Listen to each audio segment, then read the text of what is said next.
Hi and welcome to the IT Service Management Mentor. I'm going to discuss very briefly the Service Management Maturity Assessment and some of my experience of completing these activities within different organisations. So first of all, why would you do it? So if you're looking at your service management environment and you want to measure the maturity of the process and the practices within an organisation, doing these kind of activities, it helps you align to best practice. It measures the outcomes. There's a couple of ways of doing this. You can do it with a self-assessment approach, or you can have an external third party or a consultant or service provider or integrator come and help you with this. But it opens up how it's really doing in terms of the process and the practice, not just what people are telling you. It's an actual assessment where you really dig into the details of how is this practice, how is this process really working. Sets a baseline of where are we now, and the output of that obviously can be used for roadmaps to aim for where do we want to be, where are we heading, and I put there about a continual improvement plan. This is a really good activity that you can perform within an organisation. You get to the output of this activity, and certainly you can look at particular processes or practices. Incident management, is a good one, for example, that you can add into a continual improvement plan. And then it helps support any funding or any budget that you may be looking for in terms of launching these improvement activities. How to do it? Well, it's based on the capability maturity model integration approach. There's 5 levels to that, if you're familiar with that, and we'll talk about that, and I've got a slide in a few moments about that. It's questionnaire based. It covers things like the activities, the categories, subcategories, attributes, inputs, outputs, outcomes, and so on. So it takes a really deep dive look at a service management activity, and part of that you're engaging with the process, you're engaging with the practice and the customer, and you're dealing with those stakeholders. You're talking to some of those people that are involved in that activity. It considers process owners, considers the documentation, the objectives. Maybe there's a feedback mechanism in there, looks at policies as well.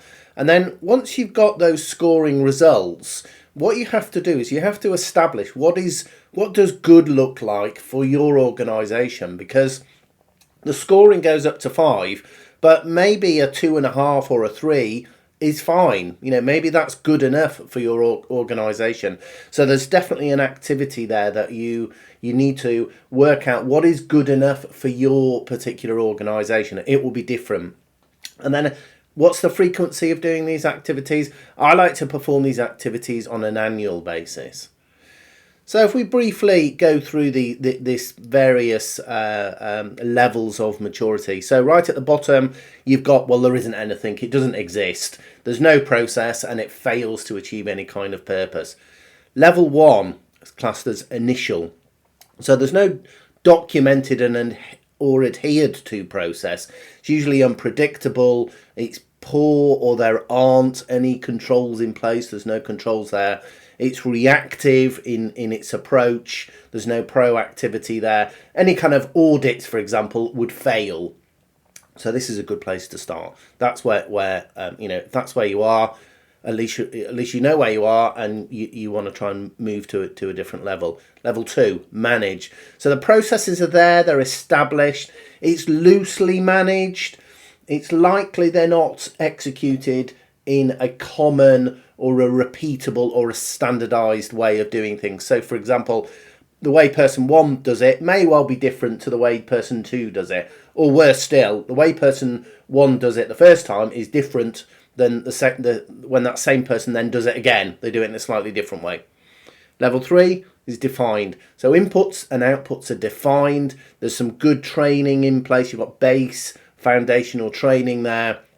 There's metrics that are there, and they're established. The risk level has been acknowledged, it's been understood, and perhaps there are audits there. So it's not unusual for process audits to be in place at a level 3.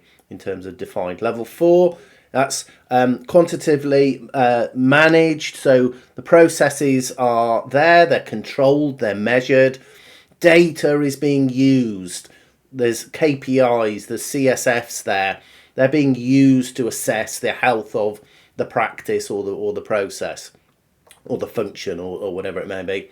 It's not unusual for those same CSFs or KPIs to be used in maybe a PMO or project or larger programs. And then level 5, which is optimization. At this point, database decisions are being made.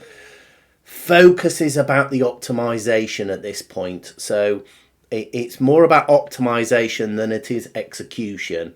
So it's not uncommon to see things like automation activities or enhancements or iterative type integration approaches. And there's integration with non-process activities that are outside of IT and integration it into other tools. So that's it. Very, very quick overview of maturity assessments.